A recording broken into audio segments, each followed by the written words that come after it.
하나님 말씀 요한복음 6장입니다. 요한복음 6장 4절에서 15절 말씀입니다. 요한복음 6장 4절에서 15절 저 여러분이 한 절씩 교독해서 읽겠습니다. 마침 유대인의 명절인 유월절이 가까운지라 예수께서 눈을 들어 큰 무리가 자기에게로 오는 것을 보시고 빌립에게 이르시되 우리가 어디서 떡을 사서 이 사람들을 먹이겠느냐 하시니 이렇게 말씀하심은 친히 어떻게 하실지를 아시고 빌립을 시험하고자 하심이라. 빌립이 대답하되 각 사람으로 조금씩 받게 할지라도 200데나리온의 떡이 부족하리이다. 제자 중 하나 곧 시몬 베드로의 형제 안드레가 예수께 여짜오되 여기 한 아이가 있어 보리떡 5개와 물고기 2마리를 가지고 있나이다. 그러나 그것이 이 많은 사람에게 얼마나 되겠사옵나이까. 예수께서 이르시되 이 사람들로 앉게 하라 하시니 그곳에 잔디가 많은지라 사람들이 앉으니 수가 5,000명쯤 되더라. 예수께서 떡을 가져 축사하신 후에 앉아있는 자들에게 나눠주시고 물고기도 그렇게 그들의 원대로 주시니라. 그들이 배부른 후에 예수께서 제자들에게 이르시되 남은 조각을 거두고 버리는 것이 없게 하라 하시므로 이에 거두니 보리떡 5개로 먹고 남은 조각이 12바구니에 찼더라. 그 사람들이 예수께서 행하신 이 표적을 보고 말하되 이는 참으로 세상에 오실 그 선지자라 하더라. 그러므로 예수께서 그들이 와서 자기를 억지로 붙들어 임금으로 삼으는 줄 아시고 다시 혼자 산으로 떠나 가시니라. 아멘. 예수님께서 병자들에게 행하시는 표적을 보시고 수많은 큰 무리들이 예수님을 따라다녔습니다. 큰 무리가 예수님께 나오는 모습을 보고 예수님께서 제자 빌립에게 한 가지 질문을 던지십니다. 5절 말씀에 우리가 어디서 떡을 사서 이 사람들을 먹이겠느냐. 그럼 왜 빌립에게 이런 질문을 던지셨는지 그 이유를 예수님께서 6절에 이렇게 말씀하십니다. 이렇게 말씀하심은 친히 어떻게 하실지를 아시고 빌립을 시험하고자 하심이라. 여러분, 예수님께서 빌립에게 시험하고자 하시는 것이 무엇이었겠습니까? 예수님을 내가 모든 것을 다 내어 걸고 주님을 평생 따르겠다라고 결단하고 그렇게 가까이서 예수님의 행하시는 기적과 예수님의 말과 행동을 보았던 그 제자 빌립, 그 빌립이 예수님이 어떤 분인지에 대한 분명한 또 바른 믿음을 기대하고 있으셨던 것입니다. 그래서 이 질문을 하셨을 때 예수님이 기대하셨던 대답은 아마 이런 것이었을 것입니다. 예수님 무슨 말씀을 하십니까? 아무 문제 없습니다. 예수님 말씀 한마디만 하시면 이 모든 사람들이 먹고도 충분히 남을 것입니다.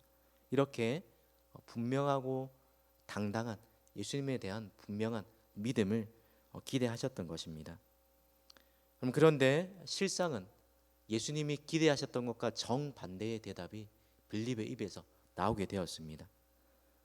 빌립이 주변에 있는 사람들을 보고 인간적인 계산으로 머리를 굴리고 계산기를 두드려 보니까 아무리 계산해도 지금 가지고 있는 이것으로는 이 사람들을 먹을 만한 것이 되지 않는다고 그렇게 생각이 되었습니다. 그래서 이렇게 대답합니다. 주님, 조금씩 아무리 조금씩 나눠준다고 해도 200데나리온의 떡이 부족합니다. 빌립의 대답이 아주 현실적으로 상황을 잘 파악하고 합리적이고 상식적인 대답 같아 보이지만 그런데 결국은 무엇 때문입니까? 예수님에 대한 바른 믿음을 갖고 있지 못했기 때문에 나온 답변이었습니다. 예수님이 누구신지 몰랐기 때문에 자신이 경험하고 있는 이 현실적인 문제가 더 크게 다가왔고 그것에 압도되고 상식적인 판단에 머무를 수밖에 없었다는 것입니다. 그래서 지금 자신이 겪고 있는 이 현실적인 또 상황과 이 한계를 뛰어넘지 못하는 빌립의 모습을 보게 됩니다. 이 말을 하고 있을 때 또 다른 제자가 안드레라는 또 다른 제자가 예수님께 와서 이렇게 여쭙습니다. 예수님이 여기 한 아이가 가져온 보리떡 5개와 물고기 2마리가 있습니다. 여기까지는 좋았는데, 그런데 안드레조차도 빌립과 같이 예수님의 기대에 정반대되는 이야기를 하고 있습니다. 그런데 예수님, 이것만 가지고는 어떻게 이렇게 수많은 사람들을 먹일 수 있겠습니까? 회의가 섞인 대답을 하고 있었던 것입니다.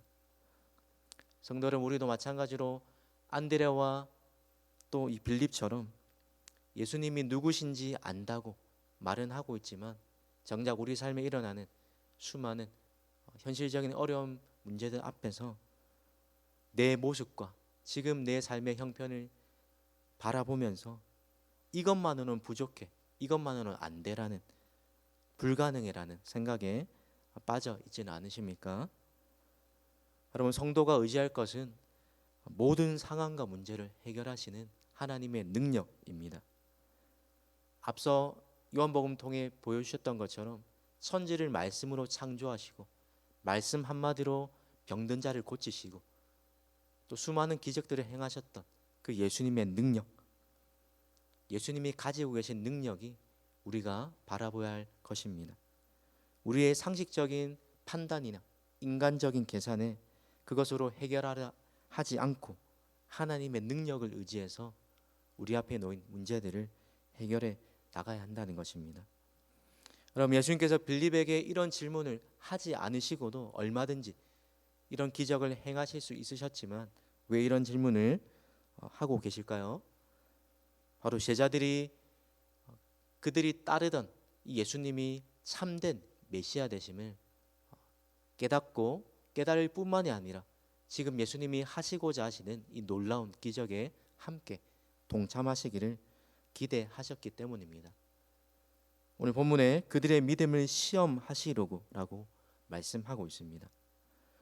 여러분, 제자들은 이렇게 수많은 표적과 기적을 경험하고서도 예수님에 관한 이런 분명한 믿음을 갖고 있지 않았습니다.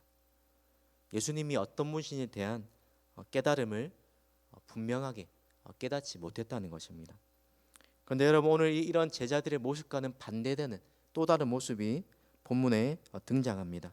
바로 한 어린아이의 모습입니다. 사람들이 보기에는 보잘것없는 보리떡 5개와 물고기 2마리였지만 자신이 가지고 있던 전부를 예수님 손에 드렸을 때 사람들이 보기에는 평범하고 보잘것없었지만 그러나 능력의 근원 대신 그 예수님의 손에 이것이 들려졌을 때 사람들에게 놀라운 오병이어라는 기적이 일어나게 되었습니다. 여러분, 예수님이 원하시는 것은 대단한 능력을 원하셨던 것이 아니라 바로 이 어린아이와 같이 평범하고 보잘것없지만 내가 가진 것으로 주님을 위해 드리고 헌신하는 그 모습을 기대하고 계셨던 것입니다. 바로 능력은 예수님께 있기 때문에 그 능력이 예수님께 있음을 믿고 내가 가진 것을 주를 위해 사용되기 원하는 그 마음을 기대하고 계셨던 것입니다.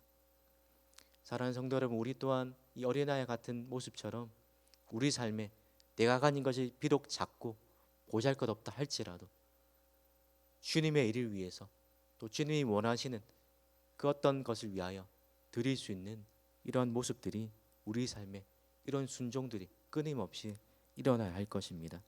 그때 하나님이 지금 행하셨던 이 오병이와 같은 놀라운 기적이 우리 삶에도 일어나게 된 것을 보게 될 것입니다. 이 오병이의 표적을 보고 그 자리에 있었던 수많은 사람들이 예수님을 세상에 오실 그 메시아, 모세와 같이 위대한 홍해를 가르는 그 기적을 행했던 그 메시아가 바로 이 예수님이다라고 사람들이 떠들어대면서 억지로 붙들고 임금으로 삼으려고 했습니다. 오늘 본문에 이 표적이 일어났던 때를 유월절이 가까워 오던 때라고 기록하고 있습니다. 여러분, 유월절은 출애굽이라는 이스라엘의 잊을 수 없는 사건을 기념하는 절기입니다. 홍해를 가르고 애굽의 압제하에서 이스라엘 백성들을 구출해내고 광야에서 그들이 생각해내지 못한 만나와 메추라기와 또 물을 얻게 하신 이 놀라운 기적, 이것을 기념하면서 보내야 하는 이 유월절을 앞두고 있었을 때 이 유대인들 또 예수님을 따라다녔던 사람들의 마음 가운데는 지금 이 로마의 압자에서 우리를 구해주고 우리의 먹고 살 문제를 해결해줄 그런 메시아를 기대하고 있었을 것입니다.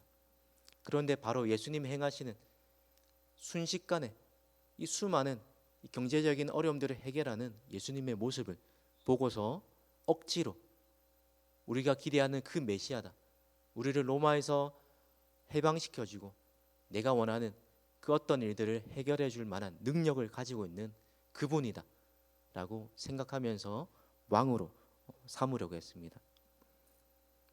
여러분, 그런데 그들이 생각했던 메시아는 그들을 죄에서 구원해 줄 메시아가 아니라 자신이 생각해 놓은 자신의 문제를 해결해 줄 메시아를 기다리고 있었던 것입니다. 성도 여러분, 우리도 혹시나 예수님을 따르고 있다 하면서도 이 무리들과 같이 성경이 말하는 예수님이 아닌 지금 내 당장의 필요와 어떤 문제를 해결해 줄 메시아를 찾고 있지는 않으십니까? 표적이 가리키는 예수님이 아니라 표적 그 자체에만 우리의 시선이 머물러 있지는 않으십니까? 또한 내 계획을 이루기 위해서 예수님을 이용하려 했던 적은 없으십니까?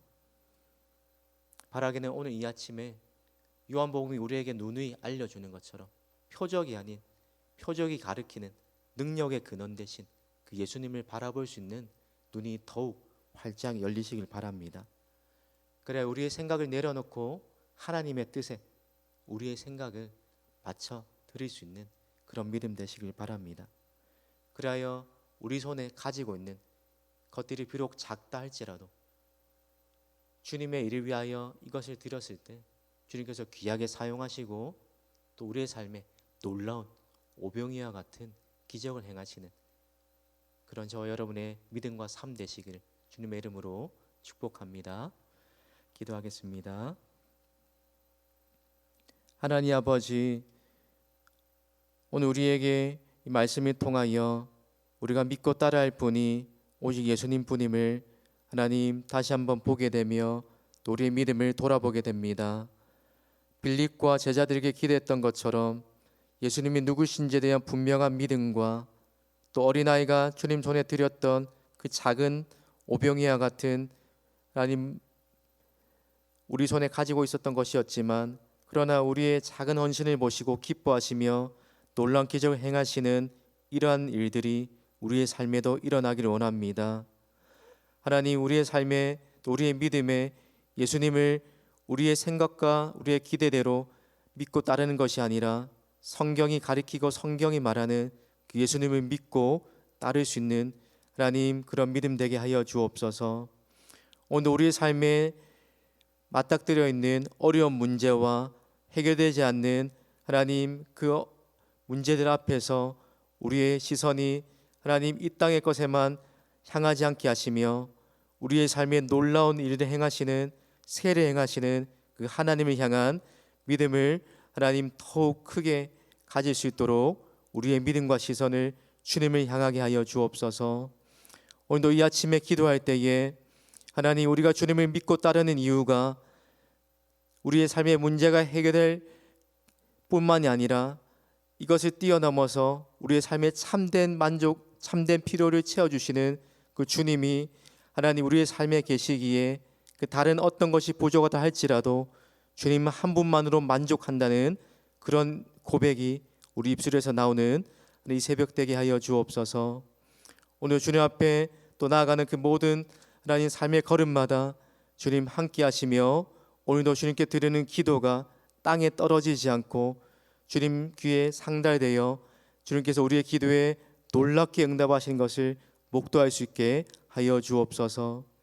감사드리며 예수님의 이름으로 기도드립니다. 아멘.